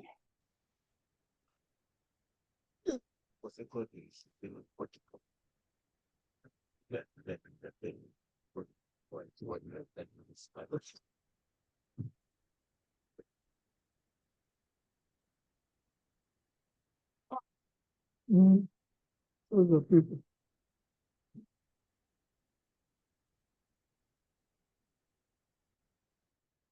Oh, okay. Thank you very much, Your Excellency, for the point on the lack of EMIS policy in Liberia. As you are aware, and also maybe to announce to the rest of the team, we will be in Liberia next month for the National Dialogue on EMIS, where we intend to unpack all of the issues around your EMIS policy, but not just that, even your issues around infrastructure, financing, and the human resources that are needed to ensure that you have a functional EMIS. Thank you very much for that. Christian, could you move to the next slide? Okay, so we're supposed to have a break, but unfortunately, we're actually running out of time. We have just about a few minutes to the end. So I mean, let's just assume that we've had a break in our head.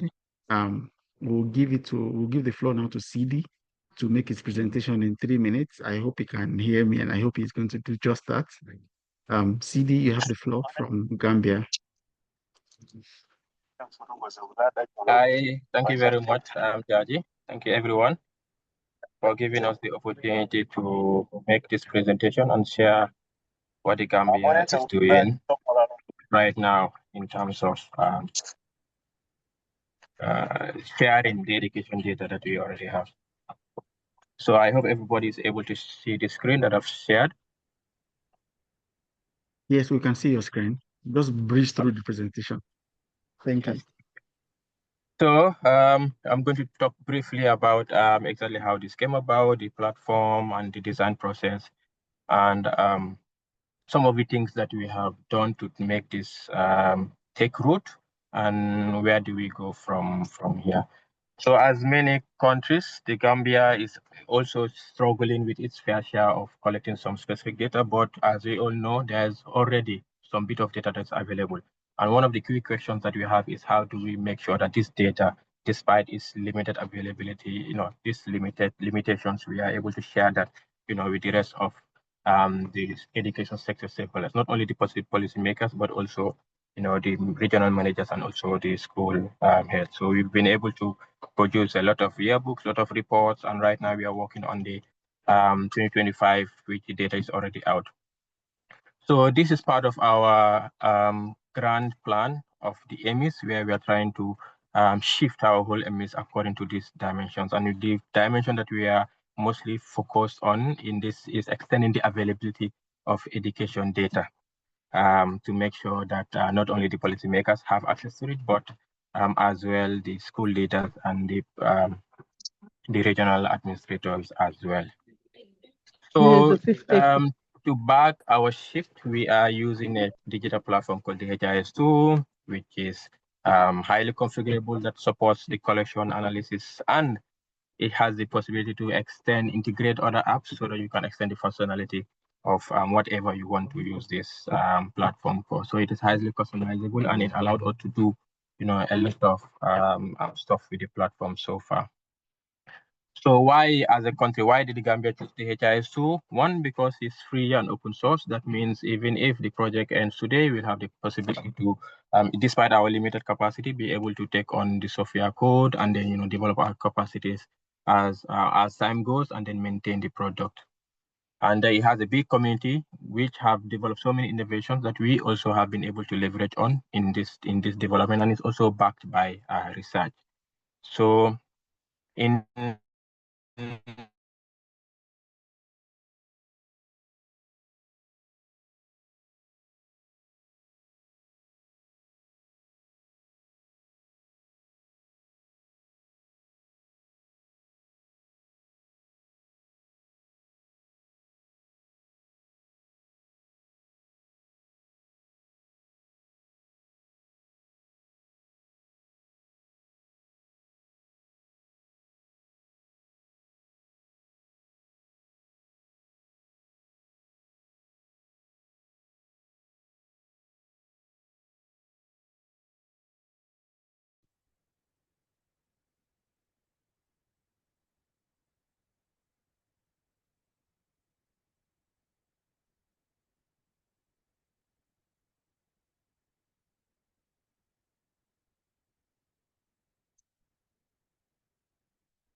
Hello, I can't hear you. I don't know. Hello, hello, hello. Yeah, we can hear you. Is anybody here? Yeah. Yes. Okay. I can hear you, sir. I think We can hear you. Yes, sorry, I was went offline. Let me just share back the screen and continue from here. I hope double fast. Yeah, now it's okay. Yes, so again, like I said, we have two key things here that are very important. One of them is definitely data center, but as well the daily attendance system that is directly reporting to the DHIS2 platform that allows us to have this integrated platform. But also we are collecting individual level data through this SEMIS, that is the school-based EMIS structure. The data center has a lot of data that we've collected, including the administrative data that we are collecting separately to access database through other systems, and the daily attendance system that is reported directly through the DHIS2 platform. And also we have exams data and population data, which we also populate into this DHIS2 platform to create these dashboards. And as part of this creation, we've developed dashboards that are, we have school administration data, exams data, and assessment data, like I said. And we have these dashboards that are dedicated to one of the most common data requests that we would receive, as a template. And then, people will be free to play around with, manipulate the indicators and the visualizers however they wish. So we have master school list, we have education indicators, that is the DR, the NERs, and completion rates and all that. So we have administrative and school level profiles, which is getting into more of the granular data that we are collecting at the school level. So example, if you want to know how many classrooms a specific school has, you can drill down all the way to the school, to that school, and then be able to do that. But also, we are also analyzing the attendance and the reporting rates of teachers and students that are also through the dashboard. So this is how the dashboard looks like, where we have the possibility to conduct a lot of visualization. So you'll have a lot of possibilities. You can change the charts, based on exactly how you want to see it on the platform. Unfortunately, we will not be able to go through a demo, which was one of the things that I wanted to do. But thankfully, I have attached a code, URL code at the end that you could scan and go through the demos yourself. But again, this is a platform that we have just released, and we are hoping that people would use it and then give us feedback on exactly how do we improve it. And I'm sure you have, a lot of things that we have not considered as part of this design. So one of the key things that we are so proud of is because the dashboard is not only a monument that has been created, but also it's been actively used. As you can see, it is so much embedded in the school process, but also in the regional operations. As Claude Samoyento, who I've shared a vehicle with, showed me how he was accessing the platforms with his mobile phone in the vehicle. And then you could see on the right, an MS group sharing some of these visualizations, sharing some of this, and then supporting each other to be able to make sure that they are able to leverage the platform to report, but also access it to make sure that they're able to do that decision making. And our ministers, our leadership has been also very, very important in pushing us, as they have not only made this an important item on their agenda at the senior management team, but also they have given us the opportunity to present frequently at the biggest gathering of education people in the Gambia. We call this CCM. So the next step is, since thankfully with the support for GPE, we have the possibility, we have laptops in all the schools now. The next step is to make sure that we have extended this data entry, not from the annual census, MES, the access database, but down to the schools. We have plans to include additional data sets. So the EGMA could be something that Kenya have talked about, something that we could also consider including. But also, include how do we integrate more AI tools, for example, to ease, for example, WhatsApp chatbots, so that you could get specific dashboards based on requests, since WhatsApp is so handy now with sharing of data and stuff like that. So this is the URL you could scan, and then, it's a public login info that is available. You can get into the platform, play around, see what you could do with it, and then, send me feedback on, exactly what you want to do and, how we could support each other to share this with everyone. So thank you very much. Jaji, I hope I have done it in good time. I mean, yeah, you've tried your best, CD. Thank you very much for the presentation. I mean, I would love to open the floor for questions and comments now on this, but you can always write in the chat box or reach CD directly on this, except maybe anyone has a burning question on this particular presentation, then I can give the floor. Do we have one person?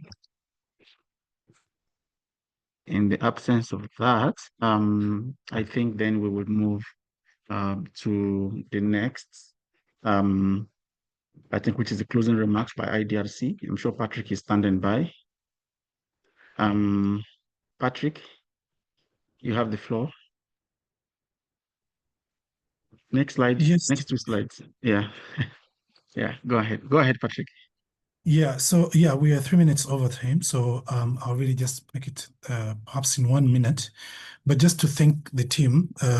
So I have to really adapt to this because we just have 1 minute. So anyway, thank you so much for the team. Thank you so much for the discussions. I think there's been so many interesting things. We had 2 hours and I thought that was a lot, but then I realized it wasn't even a lot to dive into some of the issues that colleagues have been talking about here. But I think the cafe itself, the Knowledge Cafe, is a very, very good idea where we are learning from one another. I was very, very passionately listening into the lessons that are coming in from each of the countries. And glad to note, just to mention, for countries like South Sudan, for example, that mentioned they don't have a policy, some policy guidelines, but have other frameworks that support their work. We note that indeed there's quite a lot we can learn from countries like Nigeria that are really seem to be well advanced. We note very interesting and challenges which are kind of across all the countries. The issues around infrastructure, the access to devices, because as we move right now, when we talk about MS, we also talk about things like that, factors such as availability of devices and all that, and some of the data quality assurance processes that have been mentioned depend largely on that. So we notice some of those. We note the capacity issues that you've highlighted at different levels within the government. But and we learned quite a lot, and very, very importantly, going back to the presentation made by Zizi Afrik team, I really like some of the lessons that you highlighted, around how governments, sometimes we take this for granted, but governments are quite protective of their systems. The need for co-creation is you highlighted that. You talked about, the ability to integrate other available data. And very important in the discussion, something came through. How much are we using what is collected anyway? We put in so much and invest in so much, but how much are we using what is collected? And there are capacity issues there, there are resource issues there. A lot of challenges around that. For me, very, very interesting discussions. Thank you so much. And we hope that, Judge, we could, I don't know how I wouldn't say we'll have more time for this because then that was too be too much, but I think this is a very, very good platform. And thank you so much. We've learned from the research projects, which is a very, very good opportunity for us as well, who are also involved on the research side of things. So thank you so much, and hope enjoy the rest of your day. Back to you, Jaji. Thank you very much, Patrick, for the wonderful closing remarks. You've heard it all. We've heard so much, we've learned so much, and we're still learning. I think moving forward from here, we're going to make a paper or some write-ups out of this Knowledge Cafe and share with you all so that you could read. We've also learned as the African Union how best we could support the countries, especially KICS countries, some of the things that failed to make it into our rapid assessments that we did earlier on. I mean, they are coming out now in this cafe. So thank you for that. We will continue to engage with you, continue to converse with you, to just understand how best we can support you as KICS and how best we can, of course, quickly achieve the dream of our countries having functional and responsive national MS systems. Thank you very much for your time and have a lovely day. See you at the next one. We'll communicate the dates for the next Knowledge Cafe. So thank you everyone for coming, and au revoir, obrigado, merci beaucoup. Thank you. Yeah, Thank bye. you. Yeah, bye. Obrigado. Thank you. Obrigado. Thank you. Yeah. Bye. Bye. Bye bye. Bye bye. Bye. Bye bye. Bye bye from Liberia. Bye bye. Thank you. Bye bye. Thank you. Bye bye. Bye bye, everyone. Bye bye, you too. Especially laugh. Thank you. My boy. Bye bye.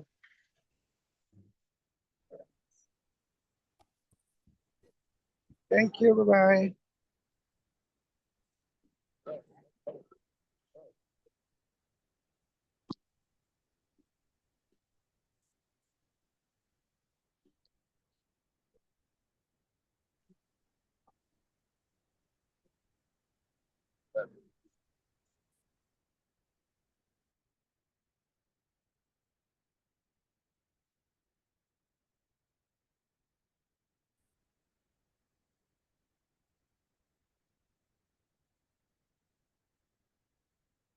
bye.